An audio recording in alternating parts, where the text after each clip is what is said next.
Hello hi అండి అందరికీ నమస్కారం. ఇప్పుడిప్పుడే మరొక ముఖ్యమైన అప్డేట్ అయితే రావడం జరిగింది. అదేమిటంటే వడ్డీ రేటుపై ఈపీఎఫ్ఓ కీలక నిర్ణయం. ఉద్యోగులకు బిగ్ రిలీఫ్ అంటూ ఇప్పుడిప్పుడే మరొక ముఖ్యమైన అప్డేట్ అయితే రావడం జరిగింది.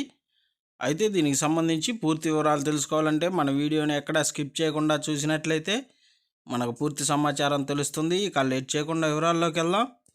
ఇక తాజాగా 2024-25 ఆర్థిక సంవత్సరానికి పీఎఫ్పై 8.25% వడ్డీ ఇవ్వాలని ఎంప్లాయీస్ ప్రావిడెంట్ ఫండ్ ఆర్గనైజేషన్ నిర్ణయించింది. వడ్డీ రేటును 8.25% వద్ద స్థిరంగా ఉంచడం ఇది వరుసగా రెండో సంవత్సరం. అంటే 7 కోట్లకు పైగా పీఎఫ్ ఖాతాదారులకు గత సంవత్సరం లాగానే వడ్డీ లభిస్తుంది. పీఎఫ్ వడ్డీ రేటు ఏ సంవత్సరంలో ఎంత అంటే ఈపీఎఫ్ వడ్డీ రేట్లు గత కొన్ని సంవత్సరాలుగా హెచ్చుతగ్గులను చూస్తున్నాయి. అయితే ఏ సంవత్సరంలో ఎంత ఉందో తెలుసుకుందాం.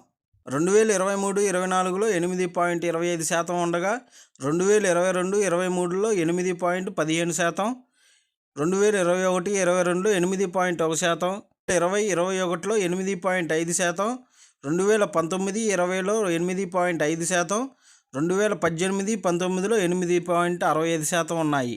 2016-17లో ఈపీఎఫ్ఓ 8.65% వడ్డీ రేటును, 2017-18లో 8.55% వడ్డీ రేటును అందించింది. అలాగే 2015-16లో వడ్డీ రేటు 8.8%గా కాస్త పెరిగింది. అంతకుముందు ఏడాది 2013-14 అలాగే 2014-15 సంవత్సరాల్లో 8.75% వడ్డీని చెల్లించింది. ఇది 2012-13లో 8.5% కంటే ఎక్కువ. 2011-12లో వడ్డీ రేటు 8.25%గా ఉంది.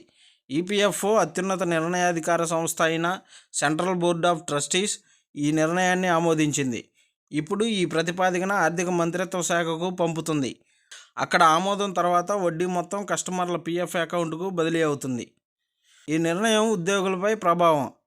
ఈసారి ఈపీఎఫ్ఓ వడ్డీ రేటును పెంచలేదు, అలాగే ఎలాంటి తగ్గింపు కూడా చేయలేదు. ఆర్బీఐ రెపో రేటును తగ్గించిన తర్వాత ఈపీఎఫ్ఓ కూడా వడ్డీ రేట్లను కొద్దిగా తగ్గించవచ్చని భయపడ్డారు.